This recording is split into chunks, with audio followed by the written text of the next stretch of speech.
declassified copy of the Williams memo.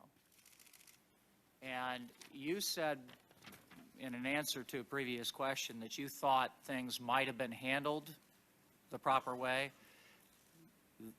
This agent asks that two things be done. One, that the FBI should accumulate a listing of civil aviation universities and colleges around the country and share these with the appropriate liaison. And two, that the FBI should discuss this matter with other elements of U.S. intelligence community. Neither one of those is done. Now, I agree with you, this is not the roadmap to 9/11, but it's certainly asking to do two things to New York and headquarters. Neither one of them are done. Why not?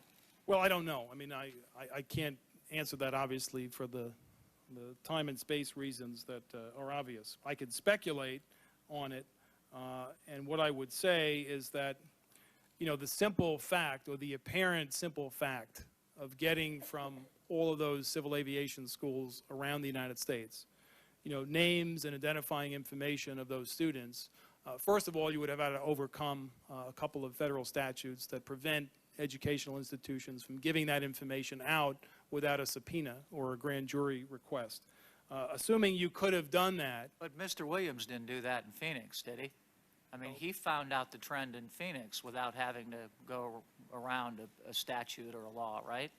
Well, yeah, but what he's asking for is a national investigation that would direct itself to thousands and thousands and thousands of students who are from Arab countries who are taking flight lessons in the United States.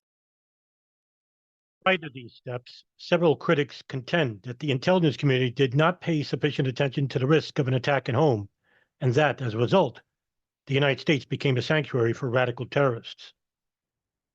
Former National Security Advisor Brent Scowcroft testified that as a result of American freedoms and civil liberties, the safest place in the world for a terrorist to be inside the United States. As long as terrorists don't do something that trips them up against our laws, they could do pretty much all they want. Richard Clark, former National Security Council Special Coordinator for Counterterrorism, contends that, with the exception of the New York office, FBI field officers around the country were clueless about counterterrorism and al-Qaeda and did not make these targets priorities.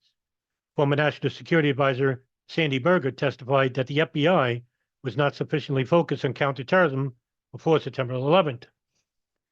As the Joint Inquiry Record confirms, FBI officials working on terrorism faced competing priorities, and the ranks of those focusing on al-Qaeda were not sufficiently augmented.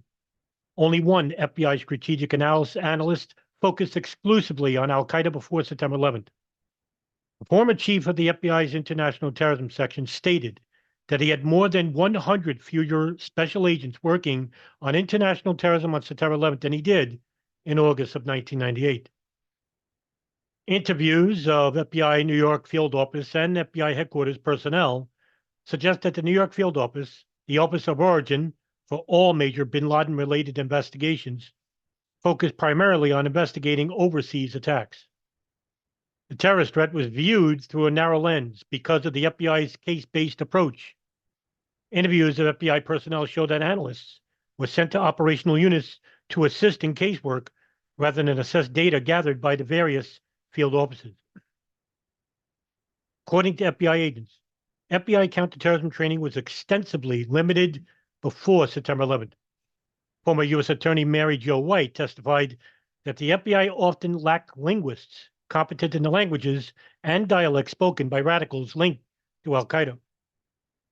An FBI agent with considerable counterterrorism experience noted that foreign governments often knew more about radical Islamist activity in the United States than did the U.S. government because they saw this activity as a threat to their own existence. As discussed in other sections of this report, the Joint Inquiry Record confirms that the FBI's decentralized structure and inadequate information technology made the Bureau unable to correlate the knowledge posed by its components. The FBI did not gather intelligence from all its many cases nationwide to produce an overall assessment of al-Qaeda's presence in the United States. The Joint Inquiry has also found that many FBI field officers had not made counterterrorism a top priority, and they knew little about al-Qaeda before September 11th. The FBI also did not inform policymakers of the extent of terrorist activity in the United States, although former Director Louis Freeh stated that he had met regularly with senior U.S. government officials to discuss counterterrorism. Former National Security Advisor Sandy Berger has testified that the FBI assured him that there was little radical activity in the United States and that this activity was covered. Although the FBI conducted many investigations, these pieces were not filtered into a larger picture. FBI officials argued that Al Qaeda and its sympathizers proved a difficult target in the United States. Director Robert Mueller contends that the hijackers did little to arouse suspicion in the United States, staying away from known terrorist sympathizers.